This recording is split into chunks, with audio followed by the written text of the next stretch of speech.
Seguimos con The Fitness Revolution con Julian Diaza por Latinísima. Aquí hablamos todos. ¿Alguna vez te has preguntado por qué en esos momentos del mes te da ansiedad de comer dulce, te da ansiedad de comer pan?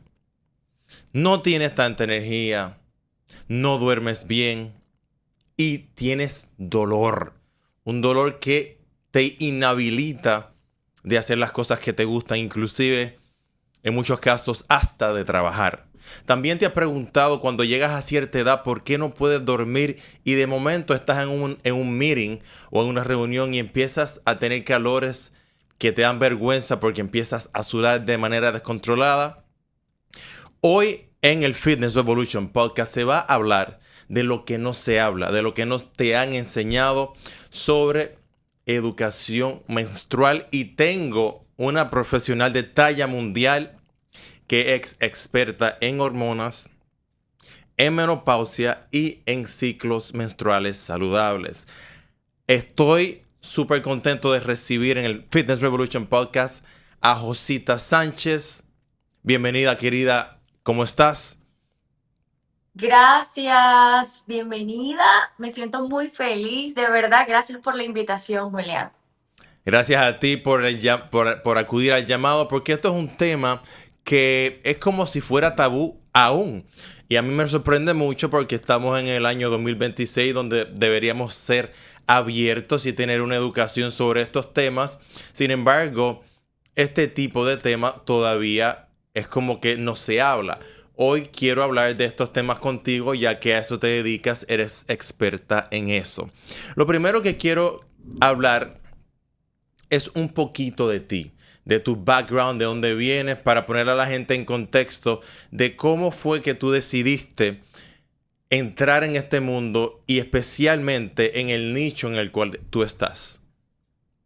Claro que sí. Bueno, yo soy venezolana, radicada en República Dominicana, viviendo de hace 8 años aproximadamente. Y mi primera profesión es enfermera egresada de la Cruz Roja Venezolana. Después de allí, pues he estudiado otras áreas como el entrenamiento de fuerza también. He hecho algunos posgrados que tienen que ver con medicina funcional, rehabilitación celular, hormonas, ciclo, etcétera. Pero la realidad es que Cíclicas, que es mi proyecto donde nace todo esto, Ujú. viene por mi propio proceso de sanación. Mm. Me diagnostican a los 15 años con síndrome de ovarios poliquísticos y luego me dan pastillas anticonceptivas durante aproximadamente 8 o 9 años. Entonces allí comienzo a atravesar un montón de síntomas, a pesar de que yo siempre he tenido un estilo de vida saludable dentro de lo que cabe. Yo notaba aspectos de mi físico que no mejoraban independientemente de la buena alimentación, independientemente del entrenamiento, pero más allá de lo físico, a nivel emocional. Mm. Siempre estaba en un estado, digamos, eh, emocionalmente no me sentía bien, tenía nieblas mentales, mi ciclo no me llegaba, me daba cuenta que si no me tomaba la pastilla, entonces yo no veía menstruación. Y eso comenzó a encender mis alarmas y a llevarme a un camino, si se quiere, de alguna manera autodidacta y hasta, digamos, empírico en algún momento hasta que llegó a lo que es hoy Cíclicas, donde acompañó a muchas mujeres a entender su ciclo, a ir en ritmo con su cuerpo, a que tengan menstruaciones que no sean dolorosas, que es algo que hemos normalizado, pero que Ujú. no es inherente a ser mujer, Ujú. y sobre todo a tener ciclos ovulatorios, porque nadie nos habla de lo importante que es ovular, que es nuestro quinto signo de salud. Independientemente de que querramos ser madres o no, porque asociamos la ovulación o la fertilidad con solamente ser madre. Y la realidad es que ovular es nuestro quinto signo de salud vital, Qué ya sea bonito. para físico, mental y emocional. Mencionaste algunas cosas que a mí me causan mucha curiosidad porque recuérdate, yo trabajo con mujeres hace ya casi 20 años y algo recurrente que escucho: Ujú. inseguridades, mucho dolor, mental fog o niebla mental en Ajá. ciertos momentos y los doctores no le encuentran la solución. Porque como yo siempre le digo a la audiencia de este podcast, yo no es que estoy en contra de los doctores. De hecho, yo tengo muchísimos amigos que son doctores y son tremendos profesionales. Sin embargo, lo que le han enseñado en la escuela de medicina es a ver un síntoma y escribir una receta para una medicación. Pero no encuentran la Correcto. raíz del problema. Yo sé, porque nosotros trabajamos juntos, que tú vas a la raíz del problema y tienes un approach científico a todo esto. La primera pregunta que te tengo y antes de hacer la pregunta quiero a mi audiencia decirle que esto de los ciclos menstruales está regulado por la edad. Y nosotros, el ser humano, siendo primitivos aún, existen leyes que están hechas para que las cosas se hagan bien. Una mujer de 18 años en adelante ya es mayor de edad.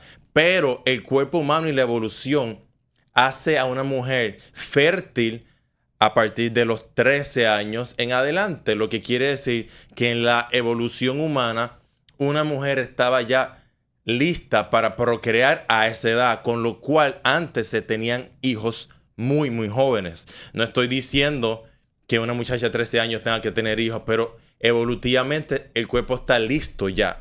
¿A qué edad regularmente tiene una niña su primer ciclo menstrual? ¿Qué sería anormal en decir a los 14, 15 años muy tarde o a los 7 años muy temprano? ¿Cuál es el rango? Bueno, realmente lo fisiológico es a partir de los 12, 13, incluso hasta los 15 años. Es un rango fisiológico y natural. Sin embargo, hoy día podemos observar niñas hasta de 7 y 9 años con una menarquía precoz. Y digo precoz porque fisiológicamente sus cuerpos no No están están listos listos. para ser fértiles. Y lo que la data científica arroja hasta ahora es que eh, esas edades tan jóvenes se debe a toda esta cantidad de disruptores hormonales a los que estamos expuestos. La alimentación también juega un papel fundamental, los hábitos, el estilo de vida, de pronto el contexto social en el que vive esa niña, pero no significa que a esa edad sea una edad apropiada o que ya se pueda considerar una niña fértil, lista para procrear. Eso sería absurdo pensarlo. Pero tiene que ver con eso principalmente. Me parece muy accurate lo que tú dices porque en la industria del fitness la gente piensa en alimentación en términos de bajar de peso. Pero como está señalando claramente aquí, tenemos problemas hasta con los niños, hasta con las niñas jóvenes. No solamente las niñas, los niños están desarrollando cenitos a los 9, 10 años, cuando esa edad el niño se supone que esté desarrollando musculitos. Las niñas están entrando a menstruación mucho antes de lo que deberían por todos estos Sí. disruptores endocrinos, todos estos microplásticos, todas estas hormonas en la alimentación. Ujú. El factor epigenético de donde estos niños se crían y crecen, que ya no están jugando afuera en el aire libre tomando el sol, sino que están con una Correcto. tableta y eso le daña el ritmo circadiano. En tu opinión profesional y cuando tú trabajas con personas, ¿cuál es el conocimiento general que tienen los padres sobre esta problemática para con sus hijos? Es decir, ¿están conscientes los padres que la manera en que están criando sus hijos le está haciendo daño a nivel hormonal? No siempre, no siempre están conscientes. De hecho, me ha tocado trabajar con adolescentes de 15, 16, que tienen ciclos muy dolorosos. Y cuando, obviamente, como son menores de edad, el acompañamiento es con sus padres o con su madre, con algún representante. Y la realidad es que la información a veces ni siquiera los padres la tienen. Y esto no lo digo desde el juicio, porque realmente yo fui una que tampoco recibí esa información, No, sino que porque me tocó a mí a nosotros no se nos adquirirla. habla de esto. Correcto, me tocó a mí adquirirla también. Pero la educación, yo entiendo aquí que es lo más importante. Primero para la madre, porque ella o el padre, que también es importante que se involucre en estos temas, sino que ella pueda tener esa información para poder guiar a su hija también. Y mucha información que ni siquiera nosotras, incluyéndola a ella como adolescentes, recibimos y que nos ha tocado ahora como que empoderarnos de ese conocimiento y de esa información y poder hacerlo diferente, ¿no? Pero yo creo que estamos en una era donde hay demasiada información ahora. Y yo creo que ya alegrancia no necesariamente es lo que funciona, sino más bien buscar el acompañamiento correcto. En un mundo donde hay tanta información que tú ahora no sabes qué es correcto y qué es incorrecto, qué te funciona y qué no, sino llegar a los canales adecuados donde te puedan guiar mejor. Y yo creo que con eso tú puedes encaminar mejor al adolescente a que tome mejores decisiones alimentarias, porque a veces creemos que porque son adolescentes no pueden aprender a comer mejor. Y no estoy hablando de dieta, sino a seleccionar mejores alimentos con densidad nutricional, con un impacto positivo a sus hormonas y a sus células. Y también a enseñarles de alguna manera el movimiento. No tiene que ser necesariamente que esté en un gimnasio, aunque pudiera, pero sí a que no sea tan sedentaria, a que practique algún deporte, a que haga actividades físicas. Y yo creo que ahí empieza la diferencia, cómo esa niña, desde ese momento que ya tiene su primera menstruación, va a ser una diferencia para su vida adulta o cuando ya esté realmente en una edad fértil y reproductiva. Me encanta que dijiste la primera menstruación y ahora vamos a profundizar en ese tema. Vamos a decir que una niña tiene su primera menstruación a los 13 años. ¿Qué es lo que está el cuerpo comunicando con esa primera menstruación? ¿Cuáles son los síntomas? ¿Qué siente la niña? Y a nivel psicológico, que esto es algo que siempre me ha interesado, ¿cómo esa niña cambia su mentalidad y empieza a conocer su propio cuerpo? Porque es algo que nunca ha experimentado, posiblemente anormal para ella, embarrassing o vergonzoso quizás si no tiene la información o si le llega un momento en el cual está en un ambiente social y le pasa eso. ¿Cuáles son las implicaciones de esto a nivel psicológico que tiene para una niña Claro. esto?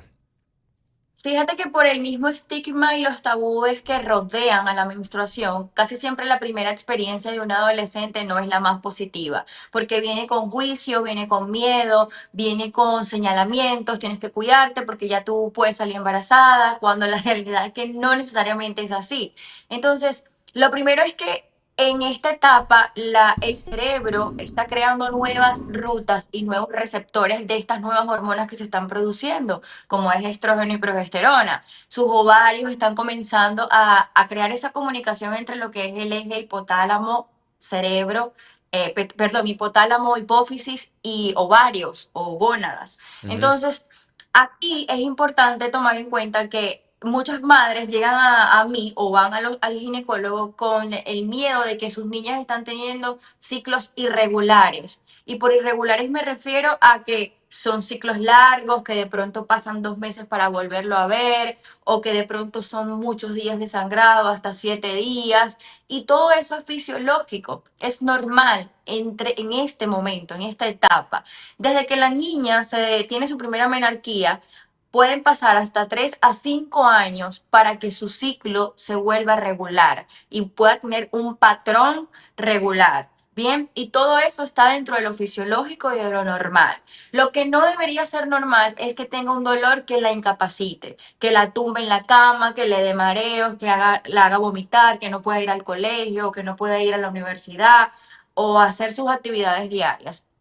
Y esto está netamente relacionado con el estilo de vida. Si es una niña, un adolescente que de pronto come muchos ultraprocesados, que no se hidrata suficiente, que come mucho dulce, refrescos, todo esto va a impactar en que ese ciclo sea doloroso o no. Qué Pero interesante. esa irregularidad de que de pronto se vuelve un ciclo de 42 días, que lo típico es 28 hasta 32, pero en adolescentes puede extenderse hasta 42 días y no pasa nada, no es algo anormal. Por el contrario, en este proceso fisiológico, como te expliqué, que el cerebro está creando nuevos receptores para esas hormonas, es normal.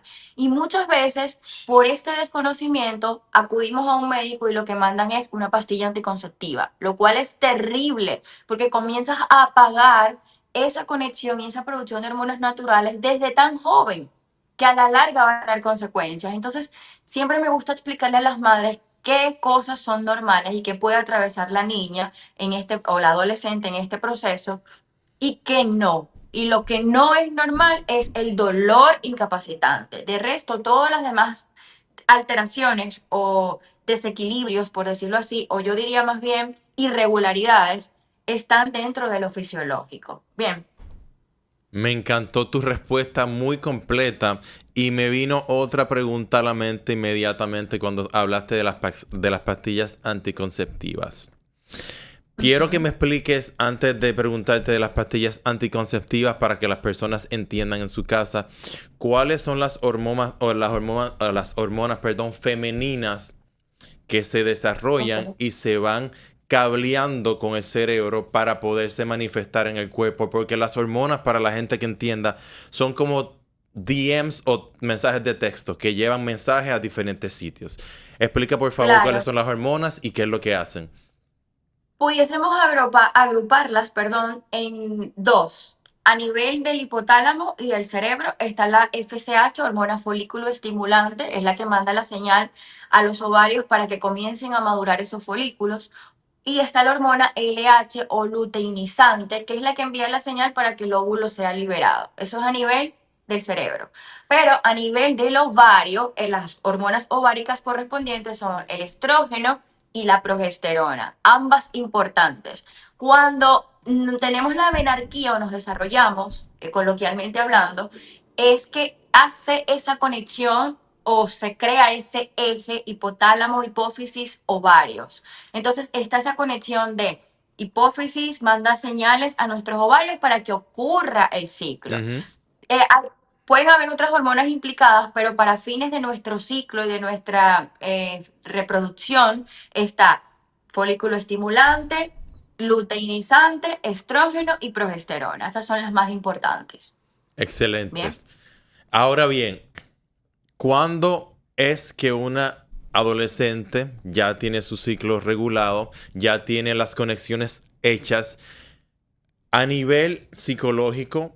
¿Qué pasa en la primera menstruación y cómo la niña va pasando allá siendo mujer conforme va pasando el tiempo y cómo esas hormonas la ayudan a tener las características femeninas?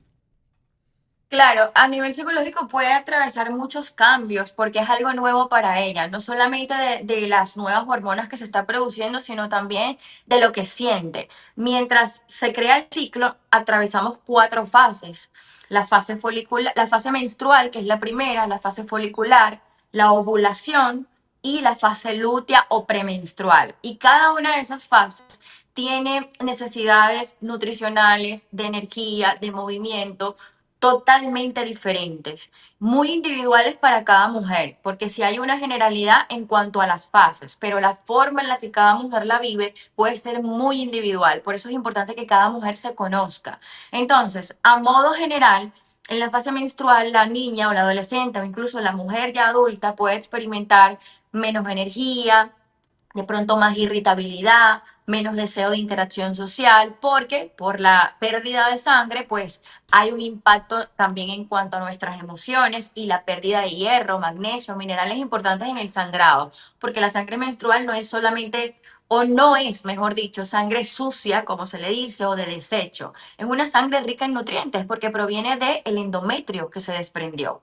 Bien, entonces, en la fase folicular, por ejemplo, luego de que se va la menstruación, la adolescente o la mujer puede experimentar mucha más energía, mucha más creatividad, más enfoque, más concentración. De pronto siente más deseo de interacción, más fuerza en el caso de que las que hagan ejercicio. Perdona que Pero te cuando entramos, interrumpa. Háblame de claro, días adelante. para que la gente entienda. De tal día a tal día es tal fase, de tal día más o menos Ok, a tal día es tal fase, para que la gente pueda entender y más o menos manejarse. Porque nosotros que estamos en el mundo del fitness por mucho tiempo, yo veo gente que no tiene conocimiento, queriendo perfecto. empujar mucho físicamente a las mujeres todo el Sí. mes, cuando sabemos Ujú. tú y yo que eso es una manera incorrecta de ver el fitness y el Es movimiento. correcto. Es correcto. Bueno, vamos a hacer el caso hipotético de que estamos hablando de una adolescente o una mujer que tiene un ciclo de 28, porque no todas tienen ciclo de 28. Bien, eso Perfecto. puede variar, pero vamos a hacer el ejemplo de que es de 28. Entonces, desde el día 1 hasta el día 5 o 7 es la fase menstrual. Ahí es donde experimentamos la baja de energía, la irritabilidad, más cansancio y hasta más apetito en algunos casos. La fase folicular es justamente luego que termina la menstruación, desde que dejas de sangrar, y puede durar hasta 10 o 12 días, 7, 10 o 12 días, dependiendo de la longitud del ciclo. Si es un ciclo de 28, vamos a decirte que puede durar de 7 a 10 días la fase folicular. Hay más energía, hay más creatividad, hay más concentración, hay más capacidad comunicativa también, más deseo de interacción social. Bien, luego viene la fase folicular, perdón, la fase ovulatoria o lo que se conoce también como la ventana fértil. Esta ventana fértil puede tener una duración de 5 a 6 días aproximadamente. Fíjate qué interesante que solamente en ese rango es que somos fértiles, en ese rango es que podemos concebir un embarazo. De resto, no. O sea, no es como se piensa que podemos embarazarnos en cualquier momento del mes. Entonces, en esa ventana fértil, uno de esos días ocurre la ovulación. La ovulación o el óvulo solamente dura vivo 24 horas y en esa ventana fértil de 5 a 6 días aproximadamente es que puede sobrevivir el espermatozoide. De resto no, porque nuestra vagina no lo permite, es un ambiente ácido y hostil para los espermatozoides. Entonces, en esos días es que estamos en la fase ovulatoria o ventana fértil. Ahí nos sentimos también mucho más atractivas, más sensuales, más conectadas con nuestra feminidad, con el libido de pronto más elevado. No necesariamente en el caso de las adolescentes, pero sí estoy hablando ya de una mujer en edad reproductiva, ¿correcto? También sentimos mucha más, la energía todavía mucho más elevada, más deseo de hablar con otros, de conectar, de interactuar y de sentirnos como más con autoconfianza y autoestima, ¿sí? Luego que se acaba esta ventana fértil, que se cierra, ya no estamos en la ovulación, entonces pasamos a la fase lútea o la fase premenstrual, que puede durar entre 11 a 16 días. Bien, esta fase puede ser la fase más complicada para nosotras las mujeres, o también llamada la fase premenstrual. Aquí los estrógenos caen bastante y quien se hace protagonista es la progesterona. Entonces en esta fase podemos sentirnos con mucho más deseo de introspección, más de estar con nosotras, nos da mucha más hambre también en esta fase, porque acuérdate que nuestro cuerpo se está preparando para concebir un bebé, aunque no haya sido el caso. Igual se crea el cuerpo lúteo, igual todo ese sistema se produce en nuestro cuerpo, todas esas hormonas están preparadas para eso, aunque esté ocurriendo o no. Y también nos podemos sentir más irritables, con mucho más sueño, con menos energía, menos fuerza y cero deseo de interacción social. Es la realidad. Estamos un poco más distraídas y hay estudios científicos que respaldan que la progesterona actúa en una región de nuestro cerebro que se llama la amígdala, que hace que se vea alterada nuestra percepción de la realidad. Por eso, algo que es así chiquitito podemos magnificarlo. De pronto yo llegué y sentí que Julián me miró mal o no me saludó. Y aunque sigue siendo algo cotidiano, yo lo estoy magnificando. Y todo tiene que ver con lo que nos está pasando químicamente en esa fase. ¿Ok? Por eso siempre me gusta decirle a las mujeres, no estás loca, eres cíclica y todo tu ambiente hormonal y esas fluctuaciones que vivimos mes a mes tiene un impacto en ti. Por eso es lo importante de conocernos, porque en esa fase no tenemos la misma fuerza ni siquiera cuando lo llevamos al entrenamiento, por ejemplo. Y nos da muchísima hambre. Entonces las mujeres, por el miedo o ese estigma que se nos ha vendido de que no puedes comer tanto, tienes que ser flaca, evitan comer. Y lo contrario, tu cuerpo te está pidiendo comer, Necesita. pero comer con densidad, exactamente, comer con densidad nutricional. Y nuestra tasa metabólica aumenta en esa fase. Por ende, ese miedo de que vas a engordar se cae, esa teoría, porque tu tasa metabólica aumenta. Entonces, todo eso que pasamos mes a mes, ciclo tras ciclo, nos arroja información primero de cómo está funcionando nuestro cuerpo Segundo, de cómo no podemos exigirnos funcionar siempre igual, sino más bien ir adaptándonos a esos ritmos internos y a esas pautas que nos dictan nuestro propio ciclo, que si lo queremos, si le prestamos atención, es una brújula interna maravillosa que nos va dando información de cómo, qué estamos necesitando en cada fase. Maravillosa explicación magistral para que la gente sepa. Por eso es que esta señorita y yo trabajamos juntos, porque es que ella es brillante. Y ciertos puntos que para mí como hombre son importantes, y a mí me parece que el motivo por el cual muchas relaciones fracasan a nivel romántico es que el hombre no tiene nada de conocimiento de estos cambios. Si un hombre pudiera entender lo mínimo de estos cambios, pudiera entender que si tu mujer está actuando diferente en ciertos momentos del mes, tú tienes que tener compasión y entender que no es que tenga nada en contra tuyo, sino que es que está experimentando una fluctuación hormonal, con lo cual tú tienes que tener paciencia. Eso es lo Correcto. primero. Lo segundo es la magia y lo importante que es para nosotros entender lo especiales que somos todos. Porque acabas de describir que, contrario a lo que la gente piensa, que un hombre tiene un romance o una interacción sexual con una mujer, la puede embarazar inmediatamente, las posibilidades de embarazo son muy pocas, y las posibilidades de que nosotros estemos aquí hablando hoy, haber nacido, habernos desarrollado, son una en trillones de trillones. Entonces, Es así. quiero que la gente entienda lo especial que es usted al estar vivo el día de hoy. Las otras dos cosas que te voy a preguntar, que seguramente a la audiencia que nos está escuchando y viendo le surgieron estas preguntas, cuando estamos hablando de entrenamiento y de nutrición, estas dos vertientes. ¿Cuál es el momento ideal del mes para la mujer para empujar fuerza, empujar alta intensidad, lo cual va a producir el efecto que muchas mujeres quieren, que es quemar grasa? ¿Qué tipo de nutrición debería estar en ese momento del entrenamiento? Y después, cuando la fase cambia, ¿cómo debería migrar ese protocolo de movimiento y nutrición para que biológica y hormonalmente ayude en vez de perjudicar? Ok, perfecto. Vamos por la parte del entrenamiento. La data científica que hay hasta ahora es que el ciclo menstrual no tiene ninguna implicación o influencia en lo que respecta a la pérdida de grasa o a la ganancia muscular.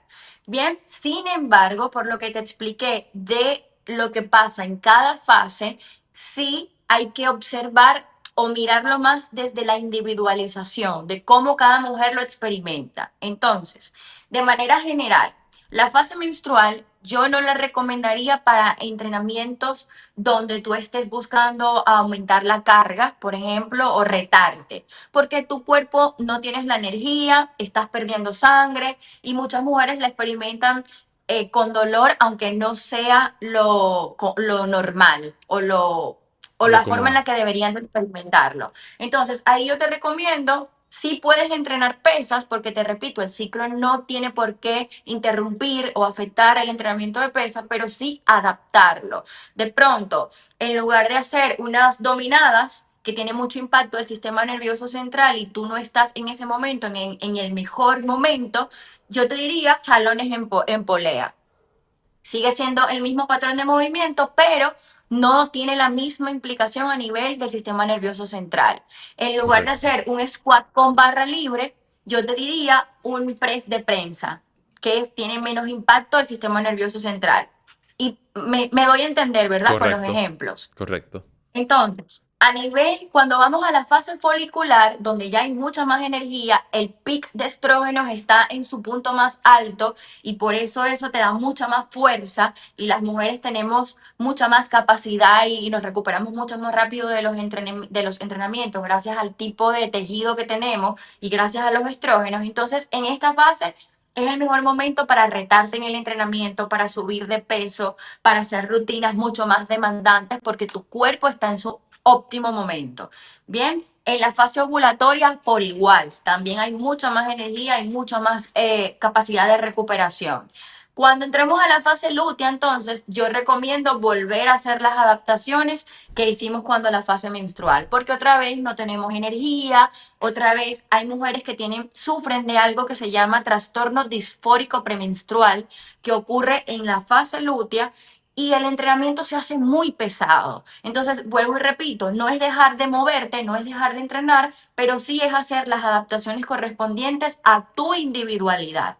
Bien, con respecto a la nutrición, en la fase folicular, yo diría que es la fase ideal para hacer ayunos estratégicos, si es el caso. Los ayunos son una estrategia de alimentación o una estrategia para pérdida de peso.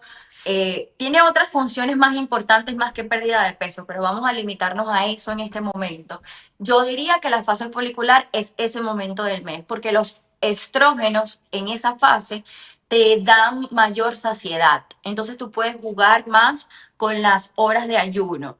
En la fase menstrual no lo recomiendo. Yo recomiendo nutrirse porque estamos perdiendo sangre, sangre rica en nutrientes, hierro estamos perdiendo, magnesio también. Entonces, alimentos que de alguna manera ayuden a contrarrestar esa pérdida de hierro y de magnesio. Chocolate oscuro, crucíferas, brócoli, alimentos de hojas verdes también, carne de res, que es muy rica en hierro también, el hígado de res, yo lo recomiendo que lo agreguen por lo menos una vez al mes o sobre todo durante la fase menstrual. En la ovulación, yo recomiendo también mantener densidad nutricional porque nosotros necesitamos que haya una ovulación de calidad. Y para que haya una ovulación de calidad necesitamos que haya una nutrición de calidad. Entonces, igual, alimentos, no me gusta como especificar qué sí comer y qué no, porque la alimentación también es un proceso muy individual, pero Correcto. siempre lo llevo a alimentos reales, densidad nutricional, esa información que tu cuerpo, tus células y tus hormonas reciban sea de calidad. Y en la fase lútea, por favor, mujeres que me escuchan, no pasen hambre.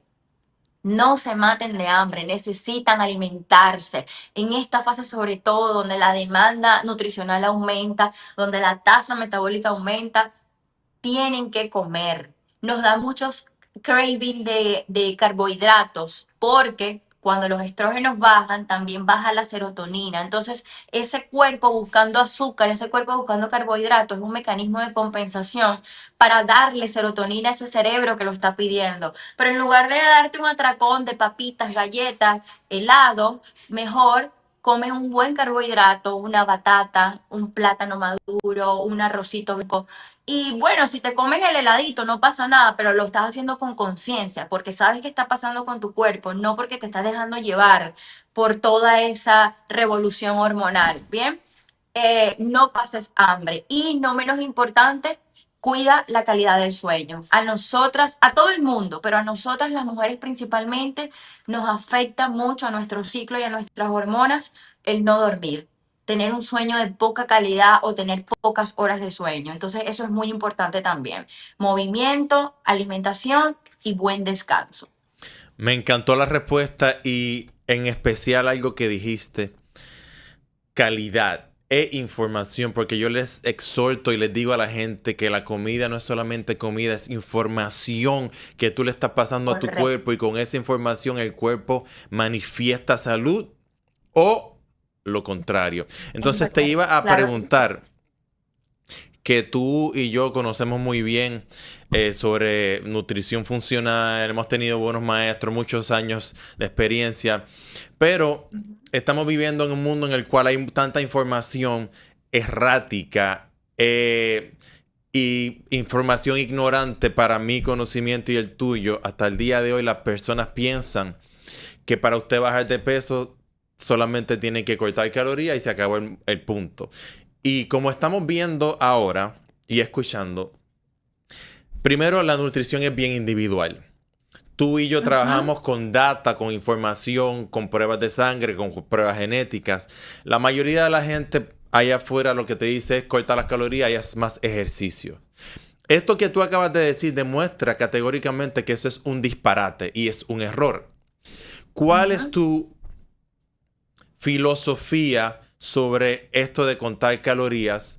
¿Por qué no funciona? Porque tú sabes bien que yo no creo en eso, yo no cuento calorías, el cuerpo no cuenta calorías, el cuerpo sabe de hormonas. Y para que la gente entienda de otra profesional, no de mi parte, que el contar calorías es una manera pobre de alimentarse.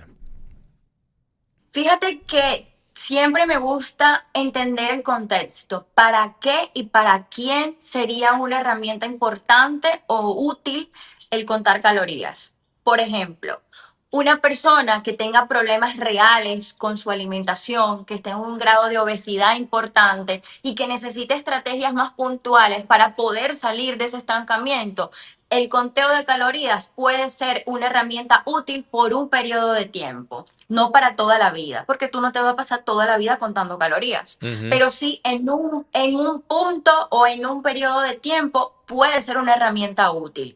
Una persona que de pronto tenga una desnutrición o atravesó alguna conducta de la alimentación que la dejó en un déficit de peso y en un déficit nutricional, un conteo de calorías puede ser útil e importante y necesario para poderla llevar a ese peso óptimo o para poderla ir introduciendo esos alimentos de forma gradual, porque no todo el mundo tiene la capacidad de comer la cantidad de comida que necesita, no si no es guiada. Entonces, yo no la descartaría, pero no la dejaría como una herramienta para toda la vida, porque la idea es que el ser humano o la persona se vuelva de alguna manera autónomo y aprenda a comer y aprenda a escuchar las necesidades de su cuerpo, pero no la descartaría como algo negativo totalmente. Lo veo en la práctica y lo he visto, perdón, en mi propia experiencia, de que en un punto y hasta un periodo de tiempo sí puede funcionar.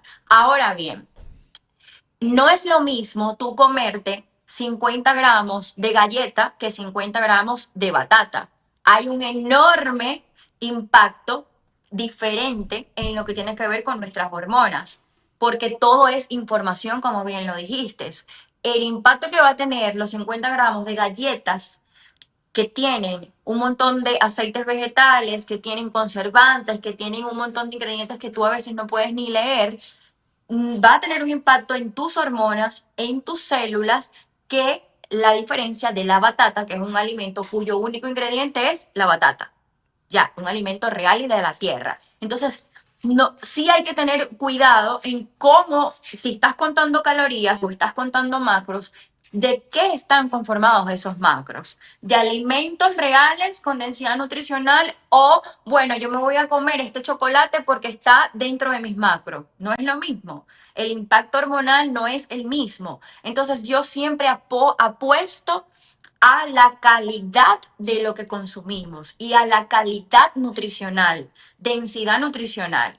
Entonces, siempre la estrategia de alimentación que utilices, que hay muchas hoy en día, hay muchas corrientes, ayuno, contar macros, dieta keto, paleo, etcétera, y etcétera. Yo no me dogmatizo con ninguna, leo y aprendo de todas, pero sí hay algo que yo le digo a todo el mundo.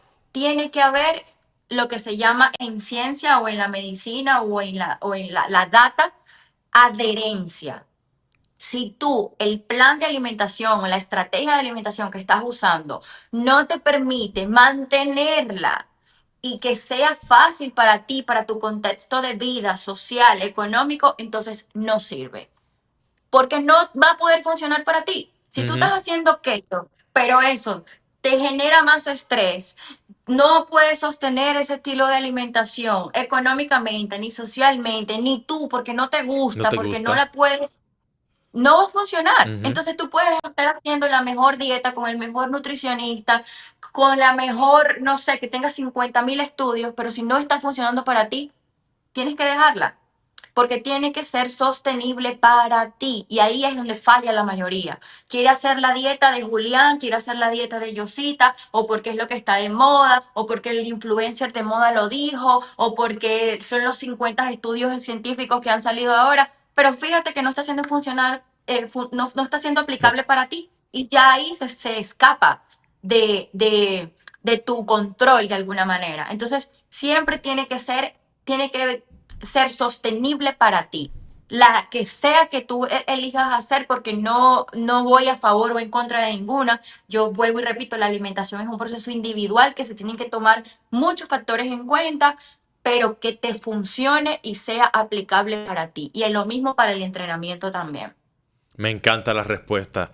Me encanta porque pusiste dos ejemplos de seres humanos que tienen extremos. La persona que quizá Correcto. está sobrepeso, obeso, que no tiene, que el cuerpo no le manda la señal al cerebro de saciedad y de que tiene que detenerse. O el otro extremo de Mismo. personas que tienen problemas que no quieren comer por no engordarse o algún tipo de conflicto psicológico. El contar calorías les puede dar una guía, porque a final de cuentas Correcto. eso es lo que es una guía más o menos para tú entender el rango en el cual tú deberías estar at any given day. Así.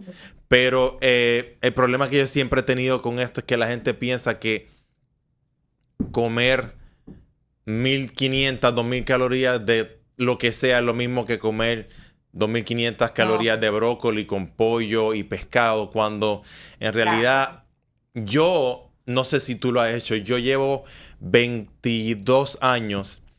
Yo era modelo antes, con el cuerpo definido todo el año, con abdominales afuera, y yo nunca he contado calorías porque cuando yo tengo hambre como y cuando no, no como. Cuando yo estoy comiendo y ya estoy lleno, mi cuerpo me dice para, y esa es la manera en la cual yo como. Sin embargo, es comida de verdad.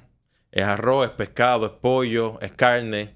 No estoy comiendo comida ultraprocesada que tiene la particularidad que es diseñada en un laboratorio para engañar el cuerpo y tú consumir mucho más de lo que debería porque te está gatillando respuestas creadas en un laboratorio. Entonces, la gente no entiende este concepto de comer comida del campo natural a comer comida que Claro. viene en bolsa que te engaña el cerebro. La próxima pregunta que te tengo es sobre la sexualidad y la reproducción. Hablamos anteriormente sobre eso y es curioso porque la mujer despliega sustancias en los momentos en los cuales está más fértil para Ujú. indicarle al macho que es momento de match. Y nosotros, obviamente, no nos damos ni cuenta de eso primero. Y segundo, que es casi increíble poder embarazar a una mujer. ¿En qué momento el hombre debería, si tiene pareja y quiere disfrutar de la sexualidad de manera natural, en qué momento el hombre debería aprovechar la sexualidad y en qué momento tendría que tener un freno y entender estos días son peligrosos para nosotros tener intimidad porque hay gente que no se cuida para disfrutar la intimidad de manera más natural? Ok, bueno, va a depender del contexto en el que esté la pareja. Si es una pareja que está buscando procrear, el momento ideal es en la ventana fértil, en la ovulación, porque está la producción de moco cervical en la mujer, que es lo que va a permitir ese ambiente idóneo para que los espermatozoides sobrevivan y para que se dé esa fecundación. Ese es el momento ideal. Si es lo Aproximadamente contrario, día, ¿cuál a cuál? Más o menos.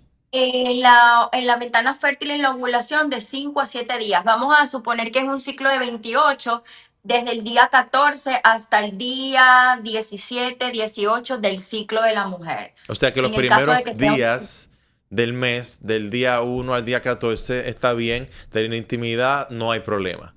En teoría. en teoría, durante la fase menstrual hay algunos casos de mujeres que sí pueden, si son ciclos cortos de 24, 22, que se han dado casos así, en la fase menstrual podría haber un riesgo mínimo de quedar embarazada, porque con el flujo menstrual se puede confundir moco cervical y no te das cuenta porque la sangre no te permite verlo. Oh, Hay entiendo. casos aislados Hay casos aislados, pero existen. Por eso te digo y hago hincapié en que todo tiene que ver en cuánto es la longitud del ciclo de la mujer, porque hay un mito que entendemos que todas las mujeres tenemos ciclo de 28 y que todas ovulamos el día 14 y eso es falso. Por eso muchas veces fallan también. Hay mujeres con ciclo hasta de 35 días. Entonces, si hay mujeres con ciclo de 35 días, la ovulación no va a ser el día 14. De allí lo importante es que cada mujer se conozca. Pero entonces, en la fase folicular hay un riesgo, hay una fertilidad media, media baja. La mujer tiene que conocerse, porque si se está acercando a la fase ovulatoria, día 14 en adelante, hay riesgo de salir embarazada. Si tú estás buscando salir embarazada, pues este es el momento para procrear. Si no, tienes que o abstenerte de tener relaciones o usar protección. Bien. Y en la fase lútea hay infertilidad completamente. O sea, no hay riesgo de salir embarazada en la fase lútea. Esa es lo que la data científica hasta el momento arroja, que es la forma en la que se comporta la parte reproductiva de la mujer.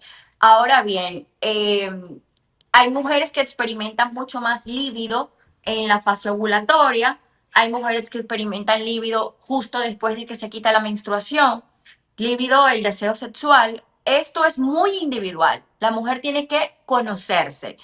Y eso va a depender de cómo es la dinámica de pareja. Hay parejas hay mujeres que tienen relaciones durante su menstruación, eso es algo de mutuo acuerdo con la pareja, no pasa nada, no tiene nada de malo, siempre y cuando la pareja esté de acuerdo y siempre y cuando sea una pareja estable, porque hay más riesgos de infecciones durante la fase menstrual, porque el útero y el cervix está abierto para poder expulsar la sangre. Durante la fase folicular, por lo general, el líbido comienza a aumentar. En la fase ovulatoria, el líbido está en su punto máximo. Y en la fase lútea, el líbido desciende significativamente. La mujer no necesariamente está con esa disposición de tener relaciones sexuales. Puede pasar que sí, como puede pasar que no. Te repito, eso es algo muy individual. Pero si lo llevamos a la química, a la bioquímica, a lo que hormonalmente está pasando la mujer, la fase lútea no necesariamente la mujer está tan dispuesta, porque está lidiando con todos los otros síntomas, ¿sabes? Con que se siente más cansada, con que a muchas les da insomnio, con que está más irritable, tienen más deseo de estar con ellas mismas, como en introspección, tranquilitas, que necesariamente para el otro. Pero todo es comunicación, todo es cómo la mujer lo experimenta. Es impresionante lo que tú me dices porque vuelvo y repito que es un punto que tenemos nosotros los hombres que educarnos en esto.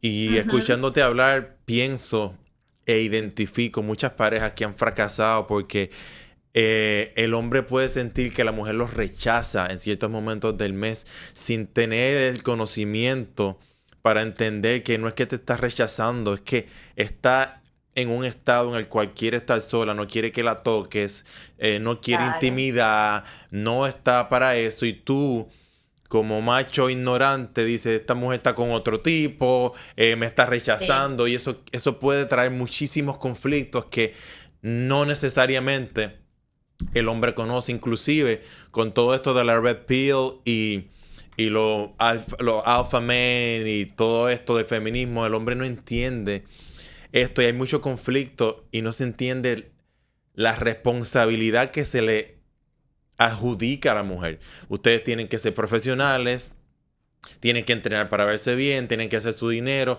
también tienen que ser amantes y hay momentos del mes que es que eso no se puede.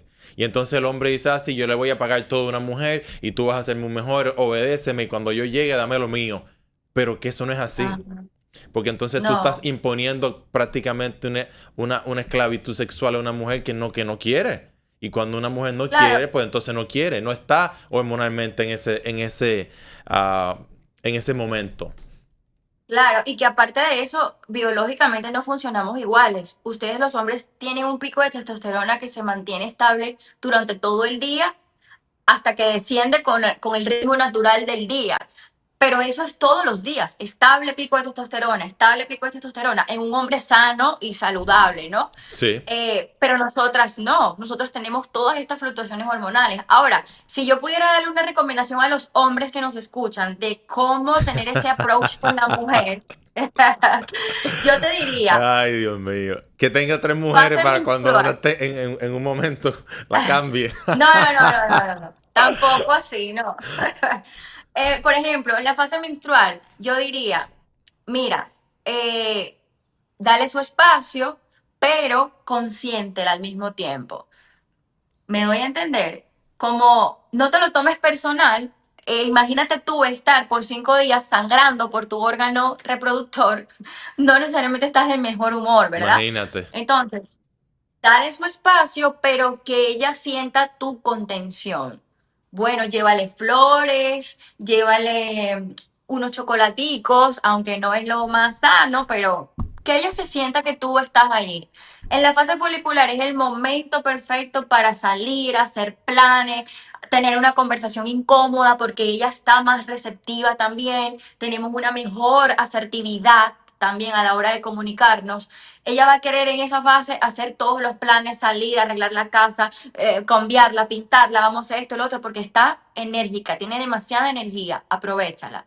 En la fase ovulatoria, si estás buscando tener hijos, este es tu momento, pero también elévala más a ella, ella está coqueta, ella está con esa autoestima allá arriba, pues tú ponle más leña a ese fuego que ella está teniendo en ese momento. Dile qué bella estás, qué lindo te queda ese vestido, tengo una cita romántica, etcétera. Pero en la fase lútea, no, ella no necesariamente está buscando intimidad sexual, pero sí está buscando otro tipo de intimidad, otro tipo de vinculación. En ese momento, nosotras tenemos 4 películas de terror pasándonos por la cabeza, imaginando miles de escenarios catastróficos, dudando de nosotras, sintiéndonos inseguras. Entonces, es otro tipo de intimidad que necesitamos, no necesariamente la sexual, porque una relación de pareja no se sustenta solamente a base de sexo, hay otra forma de intimidad. Entonces, es como, permítete escucharla. ¿Qué necesita de ti ella? Que no necesariamente tiene que ver con sexo. Puede ser hasta el simple hecho de que tú estés allí con ella en silencio, mientras ella sola puede regularse de todo lo que está atravesando. Es que tú la escuches, qué te está pasando, o es que simplemente la dejas que ella esté en su habitación tranquila, sin tomártelo personal, como que ella tiene algo contigo, como que ella está molesta contigo, como que te está pegando cuernos. No, es ver qué tipo de vínculo ella necesita en este momento. Créeme que cuando nosotras las mujeres nos sentimos escuchadas y validadas, no tiene por qué ser un trauma nuestro ciclo, o no tiene por qué ser un conflicto en la relación nuestro ciclo. Nosotras tenemos la capacidad de regularnos también. Pero cuando tú lo entiendes, se hace mucho más fácil la comunicación. Y es como, mira, no me pasa nada, quiero que sepas, no estoy peleando contigo, no tengo nada, yo necesito mi espacio, porque sí, estoy más volátil. De repente una cosita así lo puedo magnificar, estamos más mecha corta. Entonces necesitamos ese espacio, pero también no es que tú te lo estás tomando personal y te fuiste y me dejaste sola. No sé si me doy a entender. ¿Qué respuesta más espectacular para nosotros los hombres aprender un poquito de todo esto?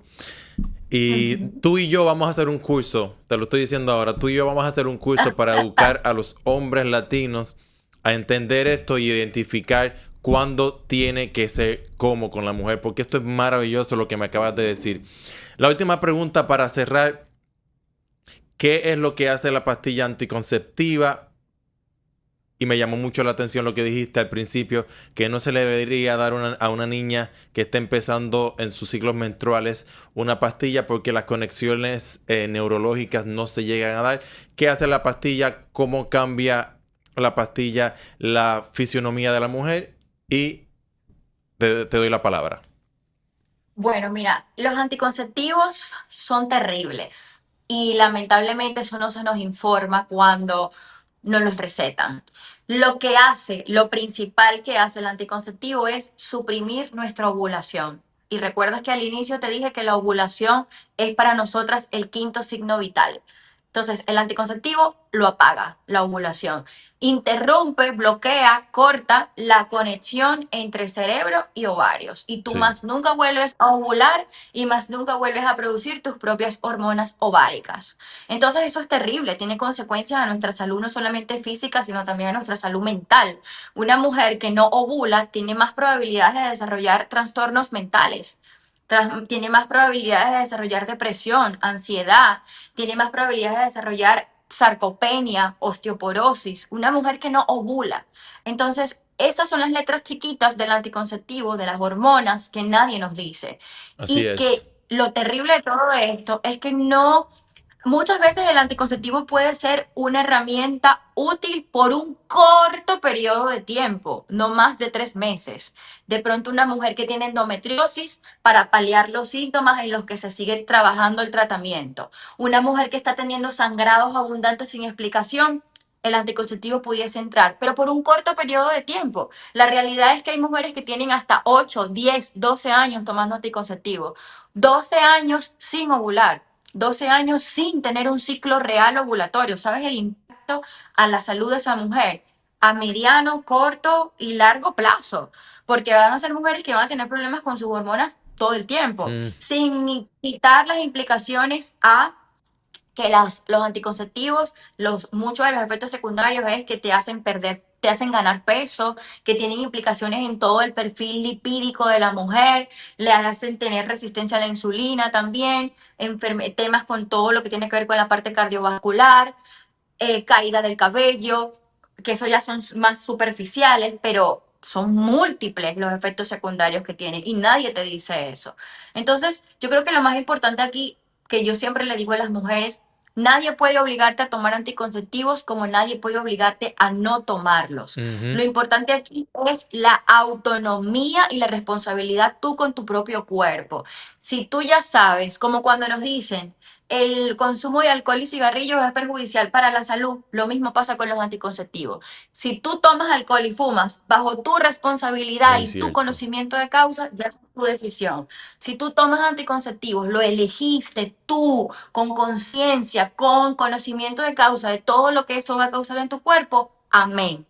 Pero decisiones informadas, libres, pero informadas. Esa siempre es mi recomendación a las mujeres. Tú eres una mujer brillante y me encanta este conocimiento que tú estás dando a todas las personas que nos están escuchando. De verdad te felicito. Y por eso es que tú y yo trabajamos Gracias. juntos, porque tú eres una mujer brillante, con un mundo de conocimiento y una sensibilidad especial. Si le ha gustado este podcast, por favor suscríbase, dele like, comente. Y la última observación o pregunta que te tengo, mi querida Josita, en tu experiencia, ¿qué es lo más que te ha llamado la atención de desconocimiento que tiene la gente? Para mí, en lo personal, a mí me sorprende muchísimo que todavía al día de hoy nosotros los varones estemos desconectados totalmente de cómo la mujer funciona y tengamos exigencias que no se pueden llegar a dar porque la mujer no puede con tantas cosas en ciertos momentos del mes. ¿Cuál ha sido tu aha moment específicamente en relación a temas de pareja? Porque esto está muy de moda ahora, los temas de pareja, pero el hombre no comprende a la mujer y la mujer tampoco comprende al hombre.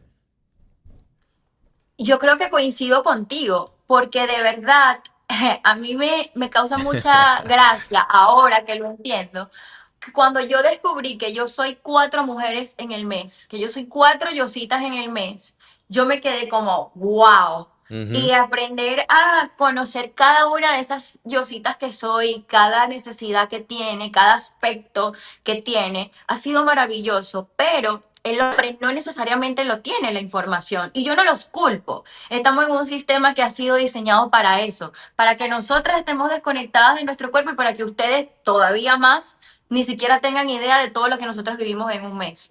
Entonces, yo creo que más que señalar o querer culparlos a ustedes, ambos somos víctimas del mismo sistema. Yo lo miro así. Yo pienso que primero nosotras tenemos que empoderarnos de ese autoconocimiento. Correcto. Yo uso una frase que dice, el verdadero empoderamiento es el autoconocimiento. Y a partir de allí es mucho más fácil que nosotras podamos educarlos a ustedes. Pero si no nos conocemos nosotras mismas, ¿cómo les exigimos a ustedes que nos conozcan? Es como que absurdo. Entonces, yo desde mi experiencia he podido educarme yo, pero no solo educar a otras mujeres, sino educar a hombres. Yo he tenido hombres en mis talleres. Yo he tenido hombres que van a las mentorías con sus esposas, lo cual es maravilloso porque es un paso valiente de ustedes como hombre también, de quererse involucrar en esto que también les compete, que también hace la diferencia, porque cuando lo llevamos a la parte de fertilidad, la fertilidad es cosa de dos. La fertilidad no es responsabilidad nada más de la mujer. Así Una mujer mismo es. sana necesita un hombre sano también. Para que una fecundación se dé, se necesita de un óvulo sano, pero también de un espermatozoide sano. Entonces sí, les interesa también esto, pero es muy valiente en una sociedad donde no necesariamente estos son temas de hombres. Es valiente Facts. de parte de ustedes también. Y yo creo que la responsabilidad de la educación está de ambas partes. Primero de nosotras, para poder traerlos a ustedes también desde el más asertividad porque nos entendemos nosotras y desde también el amor y la compasión para ambos. Yo lo miro así. Qué belleza, de verdad, me encanta, me encanta, me encanta. Y gracias por tu tiempo, gracias por tu conocimiento. Y de verdad, vamos a hacer ese curso porque esto es Claro vital que para la sí. comunidad latina. Mi meta es, Josita, convertirme en mi mejor versión para que todos nosotros los latinos nos convertamos en nuestra mejor versión y juntos crear una comunidad fuerte y longeva con mucho Así conocimiento es, que pueda crecer juntas. Así que muchas así gracias, Dios es. te bendiga, nos vemos Gracias. pronto. Amén. Y a las personas que estuvieron escuchando el Fitness Revolution Podcast, gracias por su sintonía. Espero que este podcast le haya ayudado muchísimo, como me ayudó a mí a aclarar ciertos puntos ciegos que tenía, pero realmente Josita y yo trabajamos juntos.